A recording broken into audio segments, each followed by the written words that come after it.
Hey guys, Shady here, back with another build update video actually. I know it's been a few days, but like I promised, after we get the belt, we're gonna work on upgrading again, and here we are.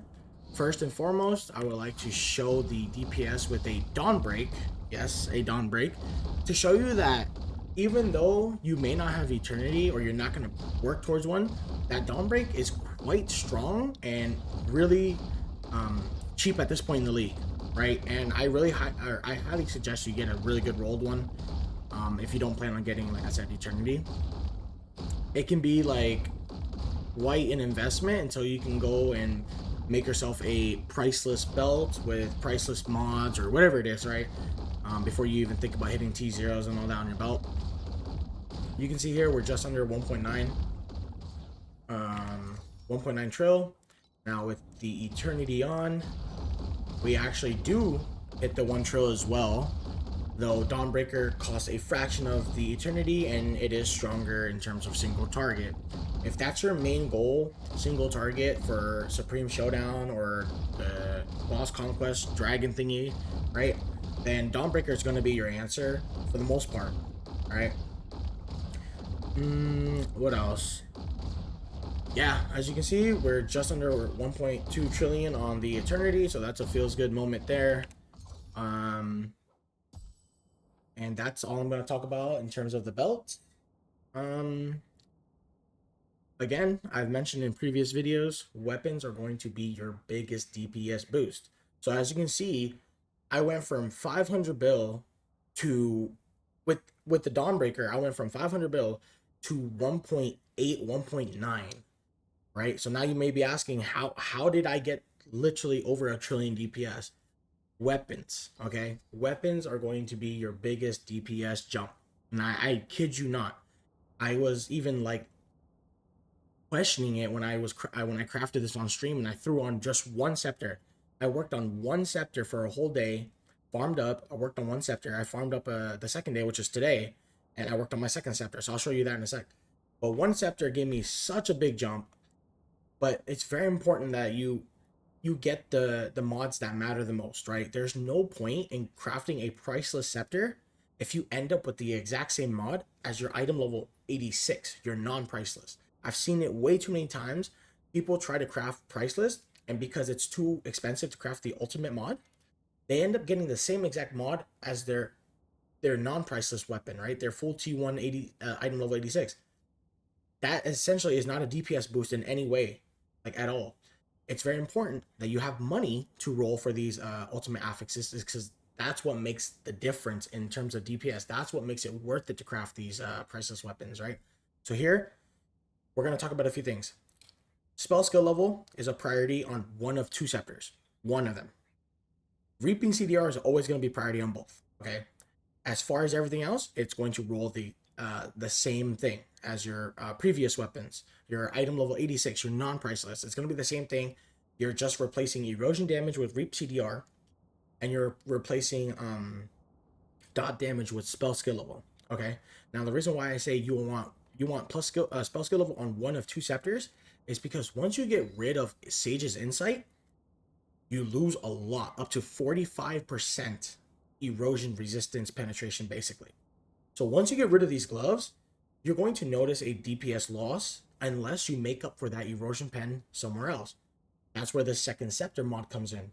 Now, before I show you my second scepter, I want you to know if you are planning to keep Sage Insight for a while, which I do in this case as of right now, then actually rolling for a second plus skill level would do you better than erosion pen. The erosion pen on your weapon comes in handy, or it comes in better when you get off of the Sage Insight, right? So when you move on to Wings of Light setup, or whether you go for a crafted glove setup. In my case, I'm probably going to go for crafted gloves unless I can somehow afford the Wings of Light very soon, as it's very expensive now, which is perfectly okay. A crafted pair of gloves will do you just fine. You also get a ton of resistances and energy shield from it, right? But of course, it cannot beat the superior gloves, Wings of Light, with the Intimidate and Entice setup, right? More about that in the future.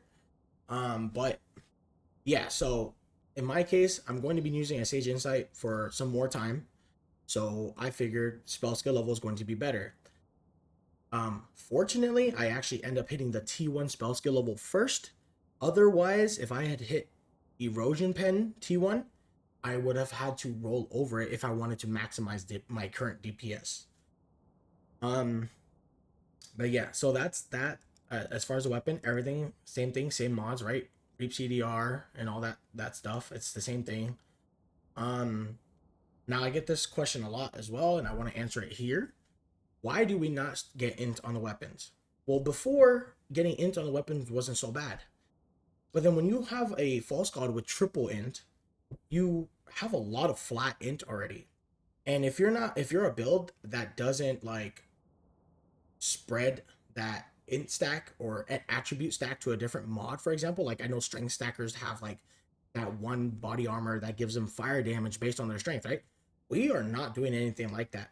So having all this int, you eventually just hit a diminishing return, and to the point where it doesn't feel that great to have so much of it.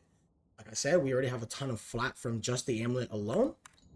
And with the introduction to the mirror prism, we grab this node here twice. So right off the bat, that's 30% int that we're scaling from our tree. But then because we have a positive talent node, depending on what you have, that's even more int, right? So I just find it not worth it to have that much int, and even having it on our weapon, I just think it's too much. Now, another thing that is really good about getting +2 to erosion skill and eventually +3 if you T0 it is essentially both weapons gives you +4 erosion, right? Just say in my case, +4. Well, if you didn't know, they made it so that each level on your main skill gives you 8% additional, right? So now that's 8 times 4. That's 32% additional damage just right off that mod. But what's very important to understand is that because it's erosion skill level, it affects everything that has erosion tag. So in this case, we're getting 4 more levels to passivation, right? We're also getting 4 more levels to corruption. And even erosion amplification has erosion tag. So 4 more levels to erosion amplification. Now, why is this very important? Well, like I said, mind control plus 4 levels is basically 32% additional, yeah? Well, curses get 0.5% additional damage per level. So +4 to here is essentially 2% additional. And then erosion or auras also give you 0.5% per level. So that's another 2%. So we have 2% here. Then you go to corruption, that's another 2%, that's 4%. And then you have your 32%, that becomes 36%. So essentially getting that +4 just right off of some basic skills and what we see here on screen, that is 36% additional damage, right? So those are some of the things that you should really consider when thinking about, okay, should I go for int or should I go for erosion skill level? If you don't have as much int as I do, right? If you're like way below um I don't know, 400, whatever it is. I'm just throwing a random number out there. I'm not just saying that that's when you should, not stack int anymore. It's just consider, like, keep it in the back of your mind. Like, if you already have a triple int false god, right? And you have the mirror prism in exactly where I have it, and it's good rolled, right? And it's copying int percent, right? You have a lot of int. And it's not necessary anymore to stack int, and you should consider other things. Getting more additional level damage through main skills and supports and auras and all that other stuff, right? So that's my answer on why I don't go int on the weapons. In previous seasons, I would say it's not too bad, but as I've been playing each season, I just find it better to stack erosion skill level. So that's it for weapons, right? The next thing I want to talk about is slates. I have not changed anything but 2 things. Technically 3. I removed the +1 tenacity blessing for this corner here. Max channel and 12% int. I managed to pick this slate up or this corner up for 2,000 something FE today on stream. And yes, I know I want the max channel to be on the bottom, but I could not afford it. And it was just way too expensive at the time on stream. Um, but I wanted to get a Prairie set up. A Prairie is super strong. If you guys don't know what a Prairie does, it basically copies its last talent on its surrounding slates.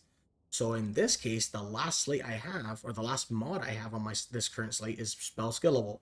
So what does that mean? That means it's going to copy another plus skill level, persistent skill here, 8% additional damage applied to life, more int, right? Which is another reason why I just found it's just way better to go erosion skill level. This is not an ideal corner. It is good, but it's not like best in slot. It is really good though. It's gonna be something I'm gonna hold for a little while until I can get some spare money to change them up. But quick talk, if you know you're gonna get your slates copied by a Prairie, it's very important that when you craft your slates or whenever you're looking to buy a Fallen Starlight, Corner, whatever it is, it copies the last mod, and you have to make sure that that last mod doesn't have a max divinity effect. In this case, for example, the Focus Blessing, I know I've talked about this in the past and I talk about a lot in stream, but just for anybody who's new and has not heard of it or just tuning into this video, if it says max divinity effect of 1, that means that you can only have that one mod on your Tetris piece, right? This entire Tetris piece, you can only have this one mod. That means even if I were to buy 3 more slates that have this mod, only one of it will work. Out of 3 Focus Blessing slates, it will give me just 1 Focus Blessing. The other 2 are dead. They do not count. They do nothing. If anything, they're just taking up a slate mod. Now, there's another Focus Blessing mod, but it comes with mana regen. Even though it gives you +1 Focus Blessing, because it comes with mana regen, it's technically a different mod. So that would count. You would actually get 2 Focus Blessings instead of 1. But if you just have this exact mod, stacking it won't work. So why is this important? It's because if you're crafting, let's just say you're trying to copy my slate here and you craft. I explained how I craft it, and you hit the Focus Blessing on the bottom. The Prairie will copy that Focus Blessing mod, but you won't benefit from it. You will still only get 1 Focus Blessing. You will not get 2, right? That's why it's very important that when you craft on your slates and you know you're going to get a copy by a Prairie or a Moth, right? It's very important that you craft a lot. You always craft on the last legendary slot first, because you want to hit something you're going to copy or you find useful to copy. So that's just another quick tip out there for anybody who's wondering, what a Prairie is gonna do for the build and all that stuff. If you don't know what your Prairie is copying, by the way, you can always just click on it and then just click on talents affected, and it'll tell you everything it's copying. So everything that I've listed, it is copying, right? We talked about the 8%. We talked about the spell, the persistent, and the 12% intelligence. It's literally copying all its surrounding last mods. And thankfully, each one of these mods is very beneficial towards mind control. Okay. So that's it on the slates. I didn't change nothing else. The pedigree still remains the same. I didn't touch any more of the crafted mods. I still have this ES restore. The only new things, like I said, is the new corner and a Prairie. Really, really nice DPS boost, but is it better than weapons? No, your weapons are always going to be your biggest DPS boost. The last thing I want to mention is a hero memory. I just picked this one up for like 100, 200 FE, whatever it was, and I just wanted to try to get more Reap CDR so that I can hit the next breakpoint and whatnot. And we managed to do so with this memory here, super cheap. I crafted it myself, rolled it myself as well, hit the Reap CDR and the damage over time. That's about it. I didn't change any of the other 2, which do need work eventually. Because I technically SSF those. I found them myself. But yeah, that's about it. In terms of what I plan to do next would probably be a priceless ring, and to try to get because I'm working my way towards deep space, right? So I definitely want to try to get immune to stuff, immune to ailments. So I'm trying to get it on my ring, and then we'll either buy a ring with the Dream Affix Entangled Pain on it, or I'll try to roll it myself depending on how I feel and how much money I have. But we definitely want to try to get Entangled Pain on the ring, so that way I can free up a slot on my skill bar here. We can take off Entangled Pain, and we can put anything else in there, like my favorite, one of my favorite skills is Arcane Circle. We can put in Frost Shield if we need to. It's just like a flexible slot, right? Definitely can utilize that slot for a lot more power, like I said. What else do we have? We have Mana Boil. We have Unleashed. So actually, I take that back. If you are using full load, right? I also get this question a lot. If you're using full load from your pedigree, right? You cannot use Mana Boil. The reason why is because when you use mana boil, it's constantly draining your mana. Even if you are over like regen, it's still considered to be draining your mana. So you're not considered to be max at all times, making you not benefit from full load. I see this mistake on a lot of build codes that I do reviews on stream and stuff like that. Just make sure if you're gonna use full load, don't use mana boil. Replace mana boil with arcane circle if you aren't using it. Secret origin unleash is also another really good skill if you have focus blessings, right? So yep, that is about it. Quick shout out to everybody again. Thank you so much for the support. I really appreciate you guys. Shout out to everybody on stream. This is a shout out to all the boys on stream, the chat. All right, you guys are absolutely amazing. You guys make this game absolutely a blast to play and stream. So thank you for that. I think that's about it. Until the next update, I will see you guys then.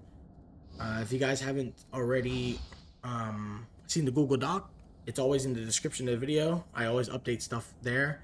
Matter of fact, I should be posting the 1 trill code after this video and putting notes and all that stuff. So if you don't quite understand or you don't get to watch the video, the Google Docs will always have notes of what I've done differently, right? And I try to make it so that you know what to prioritize, stuff like that. But yeah, you guys have a good one. I will see you guys in the next update. If you guys have any questions or anything like that, please feel free to leave it in the comments below. I try to get back to everybody. And just, yeah, thank you a ton for your support. You guys have a good one. Cheers.